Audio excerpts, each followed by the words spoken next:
Started. We are live. Yeah. Hello everyone, welcome to SpaceTalk YouTube live session, and it's an honor to see this beautiful audience here today who are gathered here with us. I'm Nimesha Vijayavardhana from University of Sri Jayawardhanapura representing SEDS Sri Lanka, and today we have Vanodya Varnasurya as my co-host. Hello Vanodya. Hello Nimesha, I'm Vanodya Varnasurya from University of Pennsylvania doing engineering. Okay, Nimesha? Yeah, it's time to introduce our beautiful guest for today. She is Roxy Fournier, one of the space professionals, the chairperson of SEDS Canada. Hi, Roxy. Hope you are doing great. Hi, nice to see everybody. Okay. So, Roxy, we would love to know about yourself. We know that you are holding a bachelor's degree in molecular and cell biology from University of Victoria and currently pursuing a PhD in cell and systems biology. Could you please give us a brief introduction about yourself and something interesting about you? Yeah, of course. So as you mentioned, I did my undergraduate in Victoria, the University of Victoria. And for those who are not familiar with Canada, it's a very large country. And Victoria is actually at the very, very, very tip on the western coast, very far from where I currently live, near the ocean. So it was a very beautiful campus to study and loved my time there. Victoria is actually where I grew up. And then when I finished my undergraduate, I came to Toronto, Canada's largest city, in Ontario to study cell biology, but more focused on space applications of cell biology. So I really love Toronto, and the great thing about it is I love to run outside. That's one thing that I love to do my free time, and Toronto is a great place to go running. There's lots of urban trails. There's Lake Ontario, which is one of the Great Lakes, which is a really nice place to go and run. So it's great. Thank you very much for inviting me, by the way. I'm very, very honored to be able to speak to both of you. Okay. Roxy, why did you select studying biology and what are the benefits it gives you? What do you think? I mean, personally? Yeah, so the reason I chose biology is just because I'm so fascinated in very, very complex systems such as life. You know, a living organism is extremely complex, but it's still, you know, it's organized in a way that it works with the laws of physics, right? Everything around us, including life, has to behave laws of physics. And so when you look at the physics and the chemistry of life, how does that translate? And there's so much we still don't know about life that it's an endless possibilities in biology. And that's why I wanted to study it. Yeah, that's amazing. Starting off with today's discussion, we know you are engaging with some researchers. So let us know what are those researchers that you are involving in. Yeah, so I've been pretty busy with my PhD project. I am, so as I mentioned earlier, I'm doing cell biology with space applications. So my supervisor, who's a professor at the University of Toronto, in the past, she sent up into space on a Russian satellite samples of. Sorry? Yeah, we saw some pictures of you that you're in the space. Yeah, no, she so my supervisor is really great though. She actually sent them into true space. I never got to actually experience true space, but my supervisor sent up some osteoblasts and osteoclast cells, which are bone cells, into space. And you know, she published some research on it and kind of gained a little bit of fame in Canada by doing that, because it is pretty rare to be able to do science in space, especially in biology. So I found her online through this past research that she did, and I got really interested in that kind of work. So I asked her if we could do a similar project. And so my project is also looking at bone cells, but a different kind of bone cell called the osteocyte. And they're a really, really interesting type of cell. They actually control the osteoblast and the osteoclast, by sending out these chemical signals telling the body to either make your bones stronger or break them down because you're not doing enough exercise. So the osteocyte's actually a really, really important cell, but we know nothing about it. Okay. And So yeah, Roxy, this is kind of a personal question. What drives you to join this organization, SEDS? Sorry? What drives you to join this organization? Oh, SEDS? Yeah. So my interest with SEDS first came when they put out a position for managing the microgravity flight campaign that we have. And so I got interested in that because I thought it really ties in very well to my own research. So I joined as a project manager for the Canadian Reduced Gravity Experiment Design Challenge. And then it just grew from there. I just found out that there's so many more opportunities, so many more things to do within SEDS that I kept going with it. So I've been with SEDS for almost 3 years now. Oh, it's nice.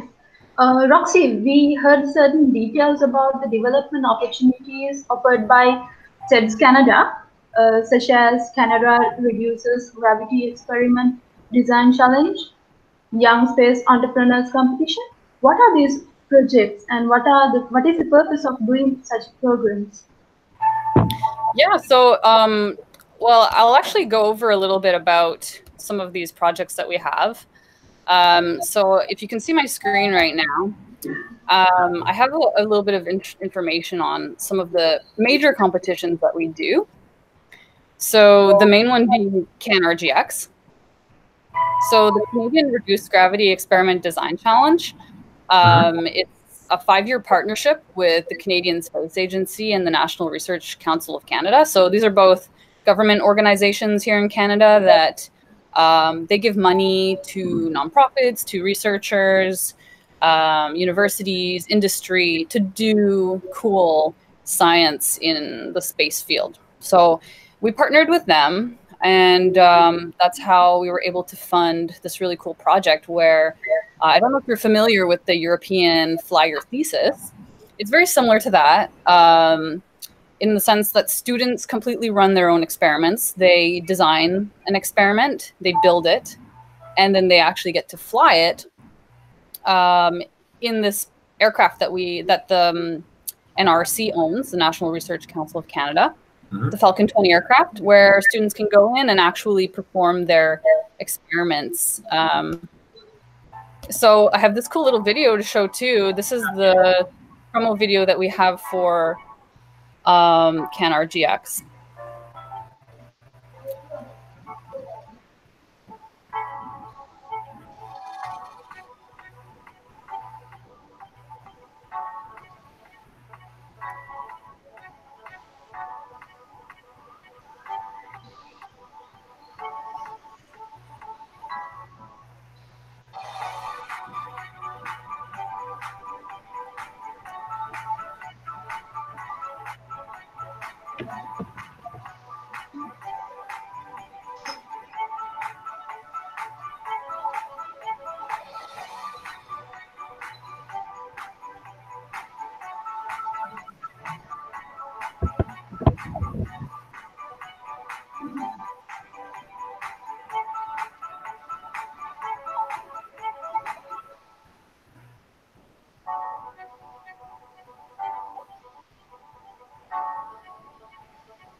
So yeah, as you can see, the aircraft is very small, but it is actually one of the best aircraft for performing parabolic maneuvers because it's so small.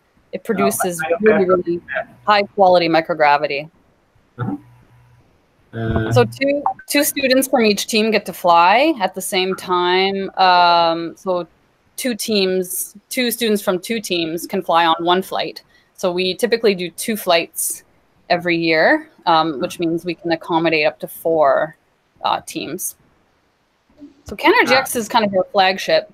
They get to actually present their results right after the flight campaign in this beautiful museum in Canada called the Canada Aviation and Space Museum.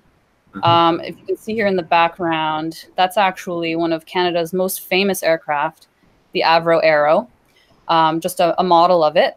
Then there's tons of other aircraft in there, and even a mock-up of the Canadarm in this museum. So it's a great setting for our students to present to their colleagues in industry and government some of their research findings. Those are just some pictures of the teams. So it's been really great. We I don't know if you know, but we also have a stratospheric balloon campaign. This one's really exciting too.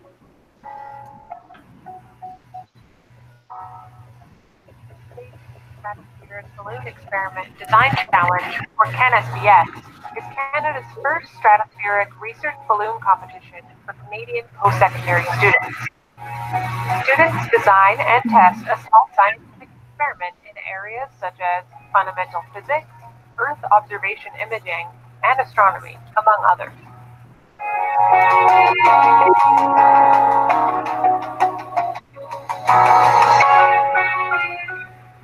Experiments will fly over 120,000 feet above the surface of the Earth for over 10 hours.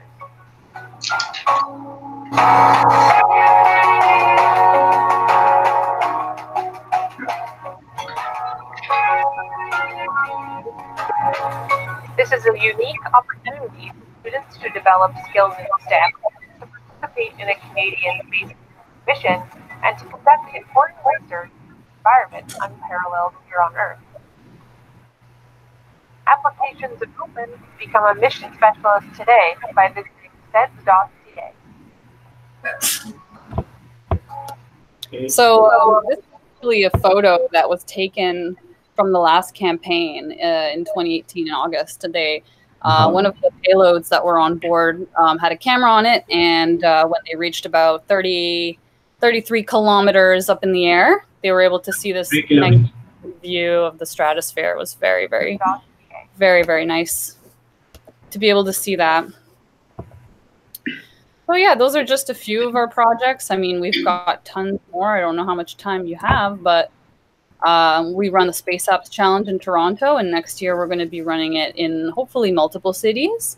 If you're not familiar with Space Apps, it's something that's run by NASA, but the CSA, the Canadian Space Agency, also participates in it. And they give the general public these challenges that are space related. You get to come up with a solution, kind of like a hackathon over 3 days. And it's a lot of fun. And you can even possibly develop your idea into an actual startup, maybe.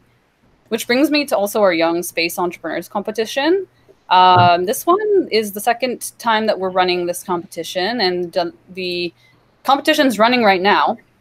We have several teams competing, and you can see them on our website. And what they do is they are pretty much building a business proposal for a space startup. And we guide them through the process and help them perfect their pitch, so that once they reach the finals, where they're going to be presenting their idea, their business plan to a bunch of judges who are experts in entrepreneurship and space startups, they can be well prepared for it. We also have a conference coming up March 1st to 3rd, which will be held in Edmonton, Alberta, which is right here. And we have tons of great topics happening there. We've also got a former astronaut, Canadian astronaut, Dr. Bob Thirsk, who will be giving a keynote during the conference. So we're very excited to that he's able to join us. We have tons of opportunities for students to present their research from all across Canada. So we're very proud of this conference and looking forward to it. Yeah, that's a really nice concept. And Roxy, we say microgravity research programs strive to increase the understanding of the effects of gravity on biology, chemical and physical systems. What is your idea about this? Okay, yeah, this is a very, actually a very interesting question and a very hard one to answer, but I'll do my best. So, for example, what we can do in biology. So one of the things we can do, so cells that make up your body, they definitely respond to microgravity, right? So when we say we're doing biological research in microgravity, it's studying how these cells behave when they're in weightlessness. So I was just pulling up this figure here because it really shows what the differences are. So a typical cell at 1G is attached to a surface via these adhesions.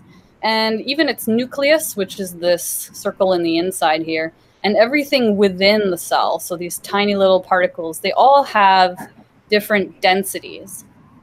And so they will sediment. Everything will fall down towards, towards the center of the Earth, basically, when you're just standing on Earth. But when you're orbiting in space on the ISS, for example, your cells do this.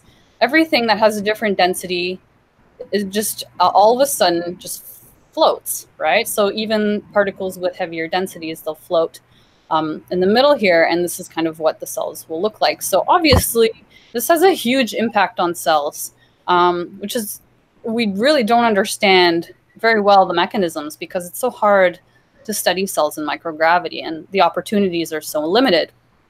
But this is the kind of stuff that I'm interested in. In terms of chemistry and physics, well, you have some other interesting things that people have looked at in the past.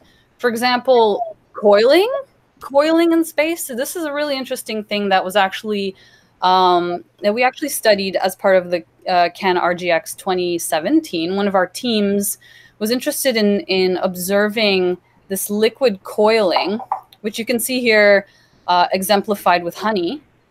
See how this liquid coils?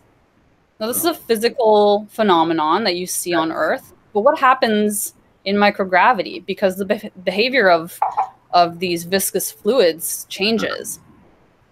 So these are just two examples of how these different materials, different cellular components behave in microgravity. So that's kind of what we can do in those types of fields. Yeah. Okay, Roxy, we know that in this microgravity environment, scientists can conduct experiments that are all but impossible to perform on Earth. So why actually cannot we perform these researches on Earth?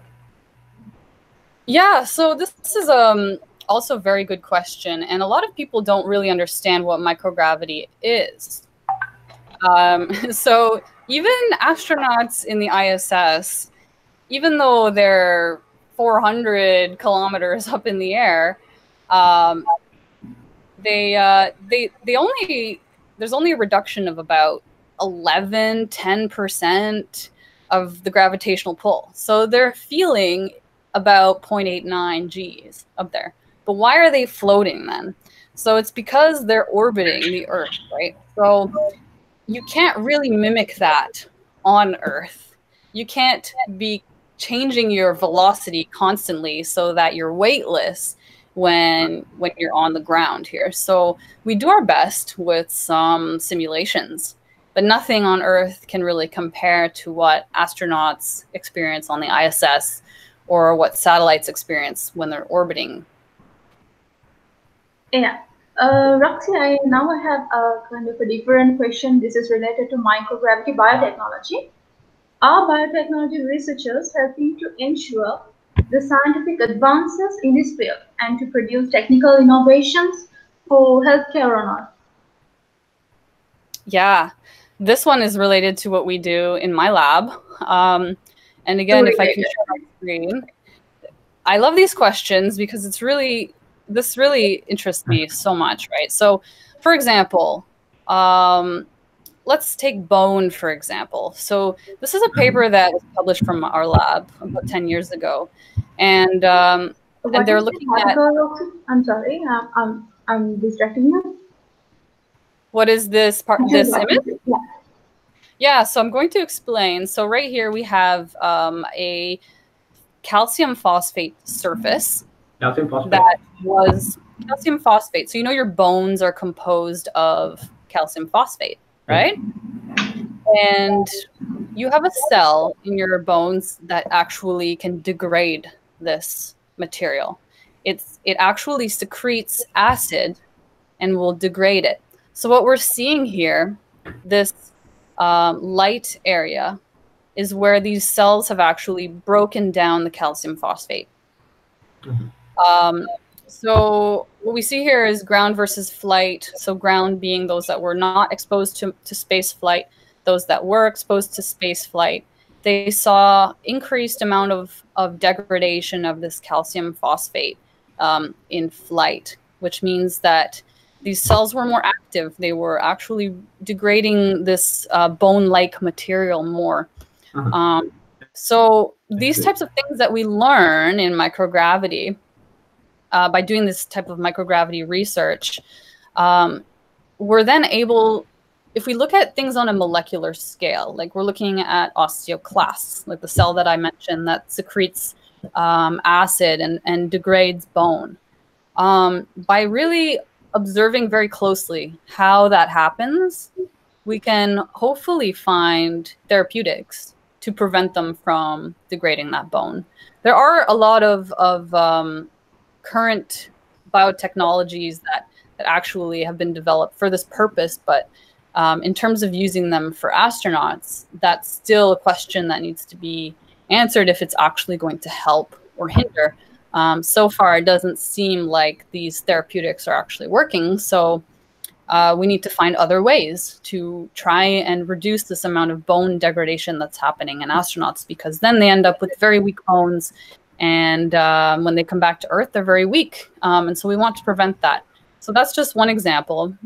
We also had a team fly on board our parabolic flight campaign last summer who was interested in looking at DNA replication in microgravity. Because in space, as you know, astronauts are no longer protected by our magnetic field. They're exposed to a lot of cosmic radiation.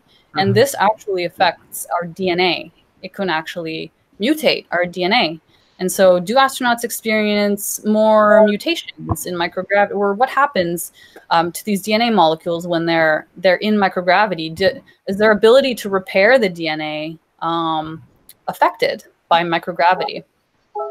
Because there's no convective forces in fluids. Let's say you have a molecule of DNA and the proteins that replicate it or repair it, now it's only relying on diffusion of molecules in this fluid to perform its task. So there's not enough convective mixing. So these molecules aren't really going where they need to be. So there's a chance that these whole processes can be really affected on a molecular scale. So we're trying to figure that out. And by figuring that out at a molecular scale, then that's when you can actually start developing these this biotechnology, these therapeutics, this way to actually help people on Earth. Yeah, that's amazing. We have a question from Mano, we are receiving many questions from the audience. Can you go ahead with some questions? Yeah, this is from SEDS India. What modifications would you like to make in the current middle school and high school education system to make it more space-oriented? Oh, in high schools. Okay. Well, I would love to see definitely more experiential learning. So experiential learning is when students leave the classroom and actually go and experience things and touch things, smell, see, really get to experience cool things that they wouldn't be able to do in a classroom. Obviously, this is very challenging the education system, not only in Canada, but everywhere, they struggle constantly with class sizes, resources.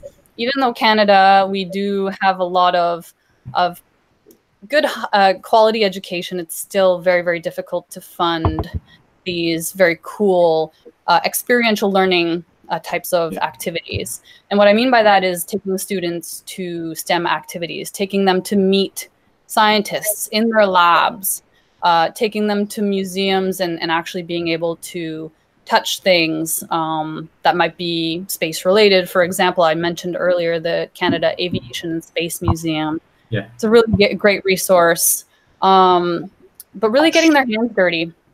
So I think what SEDS Canada is doing right now, we're trying to incorporate more high school students into our projects. So the CAN RGX and CAN SBX, the stratospheric and parabolic flight campaigns that we run, always try and engage local high school students to actually help with building and designing the microgravity or stratospheric projects. So they're learning by doing. And I think that's really the best way to teach students about STEM and space at a young age, like in high school. Okay. Roxy, we have a question again. We would like to know how microgravity research programs supports SEDS Canada students and for your strategic plan in the future. Yeah, so this is a great question. I love this question. So let's say, for example, I know there was another question related to how to become an astronaut, but maybe we'll just focus on the other reasons that microgravity research helps students in Canada.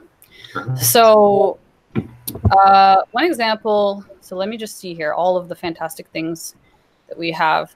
So for example, the CAN RGX campaign, they're learning several things that they will not learn in university, or may not learn in university. At least I didn't learn these things in university. Actually, from start to finish, designing, implementing, and testing a full engineering design cycle. So that means going through the steps of preliminary design review, critical design review, submitting documents for safety considerations. So these things, all these things, they never would think about these things in a university setting. But when you have to build something that has to be safe enough to take on an aircraft and not have the aircraft catch on fire or explode, you know, you have to be very careful. Yeah. And so it's much more rigorous. These programs are much more rigorous than what they might experience in school. They also learn a lot about project management. So how to build a Gantt chart, how to budget and fundraise for your project, how to be a leader, how to actually get your team to work together towards this goal. These are all things that are so important for getting a job. I can't emphasize this anymore, is that you absolutely must learn how to work with others. So this is actually a very important thing that they learn. They also get to network with professionals in industry. So for example, CAN RGX and CAN SBX, they both work very closely with the Canadian Space Agency. These engineers from the CSA actually review their projects and give them feedback. And at the end of it, they get to talk to them one-on-one. And this is a great opportunity to build that network of people in the space industry who might end up hiring them one day. And then obviously, communication skills, huge, huge, huge thing. Learning how to communicate with the public, people who don't understand your project, how to explain to them in very simple terms what you're doing and why it's important. I think those are extremely important skills to develop. And again, might not be able to develop them that much in university. So I think these types of programs that we run really, really complement university education that way. Yeah, that's a great platform. Moving on to the next question. It's like, we know space is a harsh environment that affects the human body in many different ways. You know, long stays in space also impact the body. And does this microgravity affect the human body in space? Yeah, this is a really good question as well. So, Did you feel me it? personally, I study bone. I You have find bone experienced very. this, huh? Sorry? You have experienced this. Microgravity? Yeah. Yeah, I have experienced it last summer. But I mean, it's such a short time in the parabolic Yeah, I know. flight that you're experiencing microgravity that uh, okay, so let's talk about the different time scales here. So let's say you're experiencing microgravity for 20 seconds, like I was experiencing. You're going to feel nausea. There's a reason why they call it the vomit comet. It's because a lot of people throw up, and it's just that change in direction. Your vestibular system is just all over the place, right? You're seeing where you're going, but if you turn your head, this is not very good in microgravity. It really causes you to develop a lot of nausea. So this is not. Astronauts experience this too when they first reach the ISS. They get a little bit of microgravity sickness, as they call it. But when we're talking on scale of weeks or months or even a year, now we're talking about effects physiologically that you won't see at such short time scales. So bone loss. You're losing about 1 or 2% of your bone mineral density per month in space. And that doesn't seem like a lot, but it's a huge amount. I mean, even osteoporotic elderly people, that's kind of on the same scale as so astronauts who are much younger and much more fit, they're losing about the same amount of bone as an elderly osteoporotic person would. Yeah, And Roxy, so I'm this is checking dramatic. how to avoid that conditions. Is there any way to avoid those conditions? To prevent it, Yeah. exercise. There's currently a system on board the ISS. I believe it's called IRED, where they can work out, and they also have a treadmill. They do about 2 hours of exercise every single day. And it's this 2 hours of exercise every single day just barely allows them to maintain their bone mineral density. It's still, they still lose a little bit, right? It's dramatic. So if we can reduce the amount of time that astronauts need to work out, and that gives them more time to actually do research, I think that'll be super important. And this is why I do the research that I do, is we want to try and prevent astronauts from having to do so much exercise. It's 2 hours a day. It's exhausting, right? We want to try and reduce that. Okay. Then we have another question. We know that there are two ways we simulate microgravity in an aircraft condition or simulation of satellites are constructed underwater. Likewise. So how do we create microgravity on Earth? Yeah, very interesting question. Okay, there's a lot of different ways we can simulate microgravity. Okay, so firstly, yes, parabolic flight, you get about 20 seconds of microgravity. It's not too bad. It's not too bad. But let me just show you a different method. I'll share my screen again because there's this short little video that's really fun to watch. This is called diamagnetic levitation. Diamagnetic levitation is one way we can simulate microgravity on Earth. So here we've got a little frog that they've put in a giant solenoid. So a solenoid is basically a giant magnet. So if I can explain a little bit, let's see, do I have an example? So diamagnetic levitation requires about 16 Tesla magnet. So just to give you a scale, I mean, I don't know, like a magnet in your refrigerator is probably 100 to 1,000 times less powerful than that. Even, you know, clinical MRIs don't even come close to that. So we're talking 16 Tesla. It's a very, very powerful magnet to be able to levitate these organisms. And the way this happens is that, you know, all of your atoms in your body are basically diamagnetic.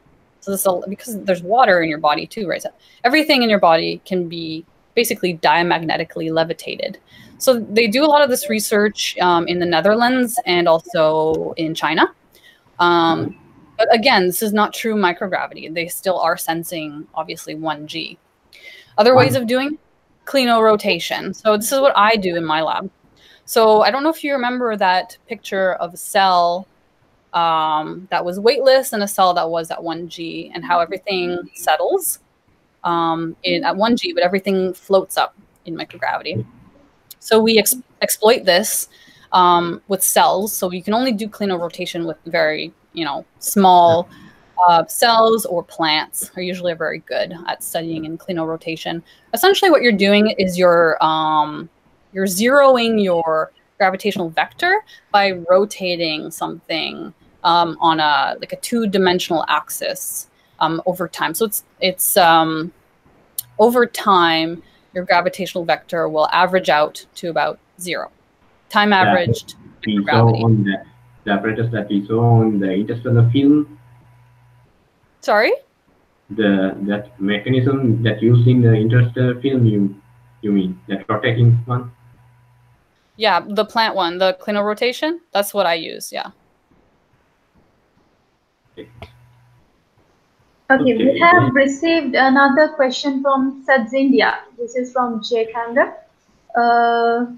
What are your views on Mars colonization from astrobiology's perspective? What kind of challenges might we face if we try such a venture? Okay, well, there's the obvious ones like radiation, growing food, but also bone loss. So Martian gravitational pull is 1/3 of Earth's gravitational pull. So this means that, yeah, you can still lift some weights and go for a run on Mars. That's fine. But your bones might still become very weak. So the tricky part will actually be during transit from Earth to Mars, that long period of time where they'll be in complete microgravity, is how to prevent them from losing so much bone mass that when they arrive on Mars, they don't completely deteriorate and fall apart. So I think that will be one of the major challenges. But in terms of biotechnology and biology, what I think will be a huge factor that no one has really looked at yet is microbiota. So that means your gut microbiome. We're going to a planet that is probably fairly sterile. We don't know yet if there are microbes on Mars, but it's likely that there are. But we're going to be bringing a lot of our microbes to this planet. And what tends to happen with microbes, if they're not in competition with other microbes, is that they overgrow everything. So, for example, algae is a big problem when you have nitrogen runoff from fields, right? So when they get lots of nutrients and there's nothing else around to impede their growth, they just overgrow everything. Respiration, no? Sorry? No? Yeah, exactly, yes. So it's kind of on the same principle. If we're bringing microbes to a new planet, they may or may not, or who knows what'll happen, right? No one has really looked at this problem. And I think because our gut microbiome is so important to our health, if we want to be on Mars for long periods of time, we need to somehow figure out how to maintain our gut microbiome. And we're always talking about keeping space sterile, but in the end, we are not sterile. We have trillions of bacteria inside of us. You can't sterilize a human being. And so how do you keep a human alive on a different planet? You have to bring the microbes with them. And I don't think this is looked at enough. And I think this is going to be a very, very important field of research that if anyone is looking to do cool biology research, that should be the thing that you pursue. Okay. Roxy, now we have some questions from biological students, University of Jayapura. She's Tirili Disanaka. She's asking, after my degree, I have an ambition of being astrochemist. What are the fields that we should improve to achieve this target? And are these any opportunities in Canada for international students, especially for Sri Lankan students? Yeah. So Canada has a lot of opportunities for international students. We're always welcoming people from everywhere. And Toronto actually has a huge Sri Lankan community here. Actually, my campus is very, very large Sri Lankan community, and I think it's fantastic. So definitely come to Toronto. I love it. If you would come. We have a university, so that's University of Toronto is where I am. But there's another university in Toronto called York University. Yeah. And they have a fantastic program in astronomy and physics that might be interesting to someone who wants to pursue that kind of research, astrochemistry, looking at composition of stars, you know, these types of things. So York University is a very good option, I think. And I have some colleagues who have done master's degrees there, and they were very, very happy with the education there. So that's where I would encourage you to go. In terms of opportunities for international students, you will have to apply as an international student, which has a few different challenges. Like you have to definitely be proficient in English. You also have to provide some kind of evidence that you'll be able to support yourself financially when you come here, because international education, obviously, unfortunately, is very, very expensive. There are scholarships available, but it's very difficult to obtain them. You have to have really good grades and all of these things. So if you're able to support yourself, you have money to do an education in Canada, that definitely helps a lot. Yeah. But you don't have to. Like I said, there's definitely a lot of options in terms of scholarships and grants. But just keep in mind that international students do pay a lot of tuition fees. It can be a challenge, but I definitely encourage to come to Canada. It's a very, very great place to do a master or PhD. Roxy, thank you for the information. And Roxy, we are receiving lots of questions from the audience. Here's another one from SEDS Sri Lanka. They're asking, is Young Space Entrepreneurs Competition only for Canadian nationals, or got any future plans expanding the program up to internationals as well? For the Canadians. Sorry? They're asking, is it only for the Canadians? Yeah, so it's not only for Canadians, it's anyone who is studying at a Canadian university. So even international students can participate. Is there any possibility to join the international students for these competitions? If they're at a university that's not Canadian, then no, not currently. But we may in the future expand to other countries if we work together with, for example, other SEDS organizations, and then SEDS Sri Lanka and SEDS Canada can perhaps collaborate and run the same competition each in their own countries, I think would be a great way to do it. Okay. Roxy, we have tons of questions, and another one. I'm studying physical science at University of Kelaniya, Sri Lanka. My subject combination, pure mathematics, applied mathematics, and physics.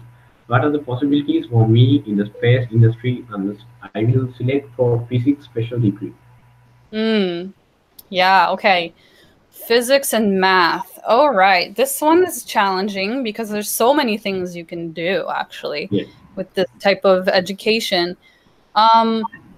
One thing that comes to mind, and again, this is because I'm very familiar with the Toronto universities here, but I'm sure there's others in Canada. But for Toronto specific, we have at University of Toronto what's called the University of Toronto Institute for Aerospace Studies, also known as UTIAS.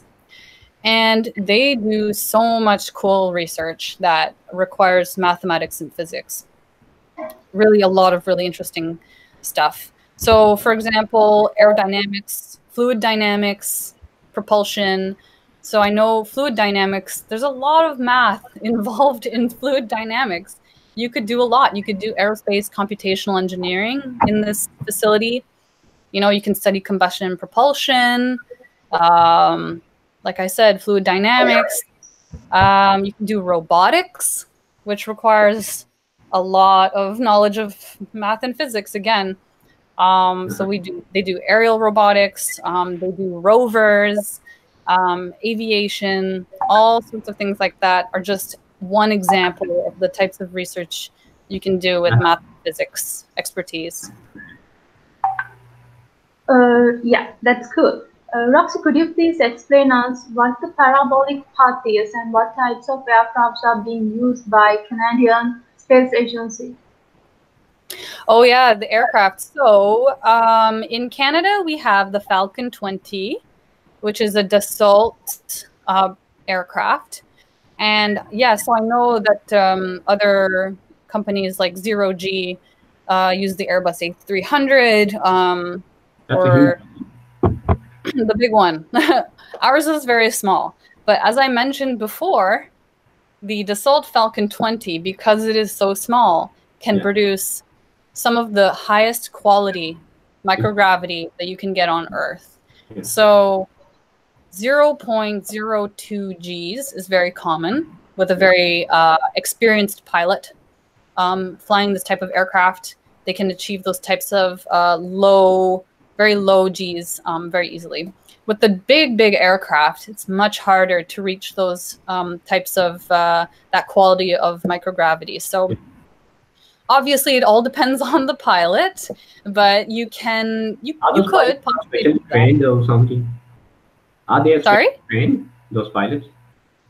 Yes, they undergo a lot of additional training. They typically come from the Air Force. So we have a couple of pilots that we work with at the National Research Council of Canada, who are they work there, but they've previously had like 20 years experience flying experimental aircraft. And it's very, very challenging to do these parabolas. You know, you have to get it just right. And these pilots are the best. We have some of the best pilots, and they consistently achieve very, very high quality microgravity. So I think Canadian research in microgravity is some of the highest quality you can get. I know you don't have as much space, but we make it work. Yeah, I have seen that in the G one we have many space to move here and there. I have seen many videos on that. Yeah, it is a little bit tight in the Falcon 20. I'll say that. You're bumping into the ceiling very easily. Okay, then. Yeah, we are receiving number of questions continuously from SEDS India. This is from Soham Agni, and he's asking, do you believe that we will be able to make Mars habitable through the terraforming of the planet by the end of this century? Oh, wow. By the end of this century, so that gives us about 80 years. Okay, 80 years. I would say that's definitely doable, but it's a question of whether or not we want to do it. I have no reason to believe that we can't, but should we? That is the big question. Should we terraform Mars? As I was mentioning before, you know, once that happens, there's no going back. So in terms of our ability to study Mars, if we bring all of Earth bacteria, Earth plants, humans to Mars, it'll be really hard to study Mars and how it formed, and these types of questions that planetary scientists always are looking to answer. So me personally, I think it would be great to have an outpost on Mars. Terraforming the entire planet, I would say maybe not that great of an idea, but definitely having a city there, you know, a place that humans can live for their entire lives would be great. But we don't necessarily have to completely invade the entire planet. Okay. Okay, Roxy, we have another question from Amaya Rashmi, a student from University of Jayapur. She's asking, I shall be received a degree program is included with molecular biology, microbiology, biochemistry, and virology. I would more like to continue my higher education in astrobiology. But when I got your educational background, I have a passion for enrolling PhD in microgravity field. Could you please tell me what the best path to carry on this? Yeah, it's very challenging because there opportunities for doing microgravity research are very limited. I was very lucky to be funded by the Canadian Space Agency to do my research, but it's very uncommon. So first thing to do is to find a professor at a university who does this kind of research, who has funding and has a lab and has equipment to do this microgravity research. And figure out, do you want to do simulated microgravity on Earth like I do, which isn't as great? Or do you want to do true microgravity and send samples into space to study how these biological systems behave? So that's the first question you have to ask yourself. What kind of microgravity do you want to do? I encourage you to really look at true microgravity, because simulated microgravity has way too many limitations to it to truly understand what's going on. So look for professors across the world who might be doing this kind of research already, who might be looking for some students to take on a project in microgravity. That's pretty much what I did. I looked for my supervisor online and asked her if she was taking any graduate students, and she said yes. So I had an interview and was able to get a position here at the University of Toronto. But I'm very glad to hear that you're interested in microgravity, especially in the context of biology, because we definitely need more researchers in this field. Yeah, that's great. Yeah, Moving on to the next question. Yeah. Vanu, do you have any questions? Okay. Another student from University of Paradenia, he's asking, I would like to ask you, do you have an idea to be an astronaut one day? If so, how will you overcome it? Yeah. So I don't want to be an astronaut in the traditional sense. I don't necessarily want to, let's say, be part of an astronaut corps. What do you mean by traditional? So traditionally, astronauts are hired by an agency like NASA, the CSA, ESA. But what we're moving towards now is commercial astronauts, is citizen scientists. So ordinary people who don't need to be hired by NASA or the CSA, who will have the opportunity to go into space and do science, do commercial activities, work in space. So we have SpaceX, we have Blue Origin, we have Virgin Galactic now, many, many more to come, who are going to be hiring people, citizen scientists, commercial astronauts, to go into space. And so I no longer think that becoming an astronaut in the traditional sense, which means being hired by an agency or a country, is the only option anymore. And I think that is what I'm leaning towards. I would like to do more on the commercial side, industry in space. And so, yes, I would love to go to space, definitely. And the way that you can train for that, specifically to become a commercial astronaut, is to basically go through the same training that a traditional astronaut goes through. Very rigorous physical activity, right? So you have to be strong. But not only that, I'll give you some examples of some things that astronauts need, particularly Canadian astronauts. We recently picked 2 new astronauts or 2 years ago. And so the things that are really important for Canada in their astronaut is obviously to be very fit, but also very mentally fit. You want to be able to handle the psychological stresses of space. It's very challenging to be in a small little container in space for a very long time. It's very challenging on your mental health. And so they test you. They test you and break you and put you through a lot of stress to see if you can handle it. The other very, very important thing that an astronaut needs. What kind of stress testing they're doing? Oh, they're keeping them up all night and making them do exercises until they completely collapse, make them do very challenging tasks when they're extremely exhausted, make them do tasks in very cold, very hot environments, very wet environments. It's similar training to like what the military would do, for example, just to test you to your limits.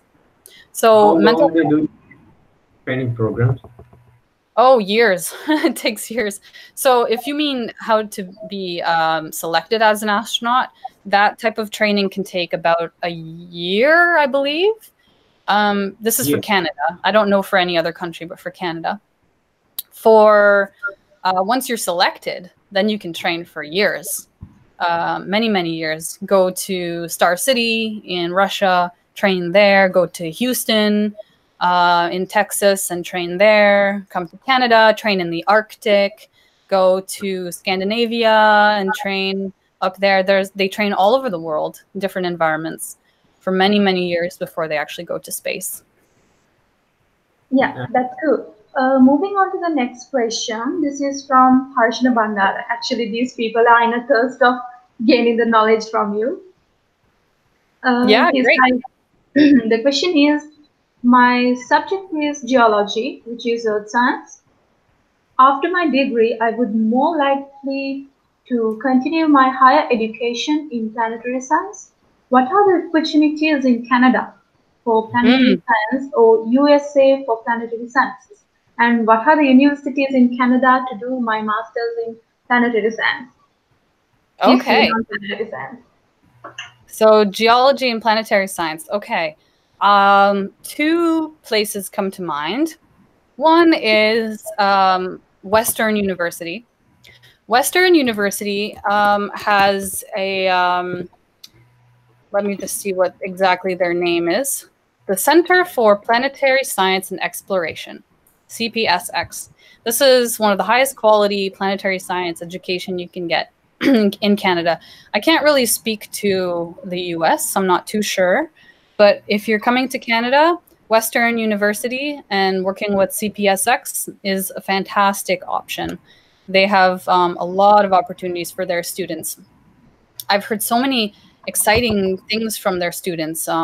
They go on these field work. They do field work in the Arctic. They do high altitude balloon missions. They do rover activities. There's all sorts of things going on at CPSX. And we're very, very happy to, at SEDS Canada, we partner with them very closely and work with them. And a lot of their students help us with organizing some of our SEDS Canada activities. So that's one I would definitely recommend. The other is McGill University in Montreal.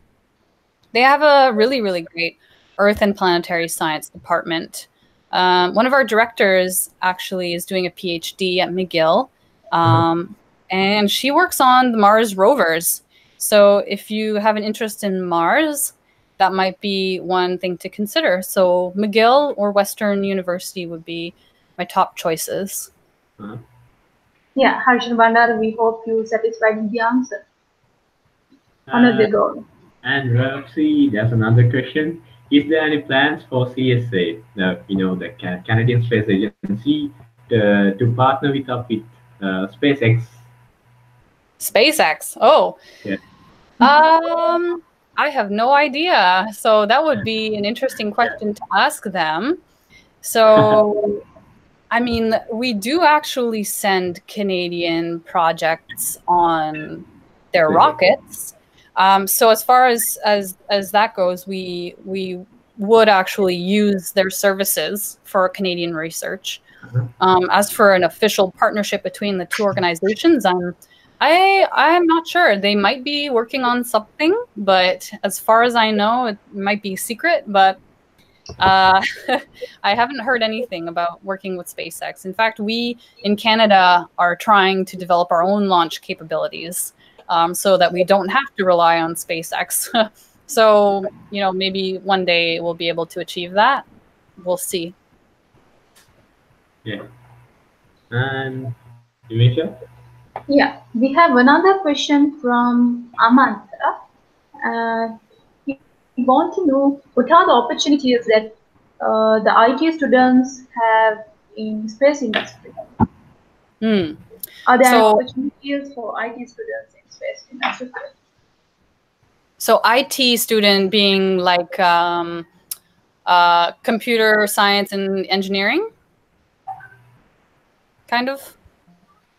Yeah, okay. So for those types of fields, I would also suggest the University of Toronto Institute for Aerospace Studies.